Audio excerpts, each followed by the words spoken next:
কার বাড্ডা দেখছে দুটিয়া নোটটারে দিয়ে কেমন হইতেছে এ হাত্তরে যুদ্ধের সময় সিটা গুলি লাগিয়া টিয়াটা ঝাড় যা বানাই আলছে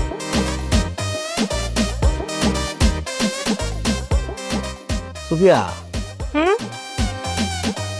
এটা তো এইবার বা হইতো না এটা পয়লা শিলানি লাগবো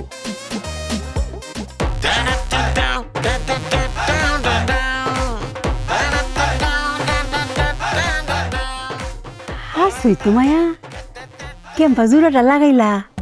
আমি তো ওকর টাসকে খাইয়ে গেলাম গা ওকর তো বুঝ হয়ে যাইতাছে না মায়া বলেছিলাম না এটা চুপের বাঁ হাতের কেলা ও মায়া এই জীবনে তুমি যত ব্যাকুলামি করছো এটা বাদ তুমি অঙ্কা ফাঁস ফাঁস করছো মানে চুপে চালা জানতাম এই লাইনে আসবে একটু দেরি করে এসেছেন যাই হোক এখন মায়া 20 টাকা দেন 20 টাকা দিতা ওমা এটা ঠিক করতে খরচ হয়েছে না দেন কি করো বোঝেননি বুঝিয়ে বলছি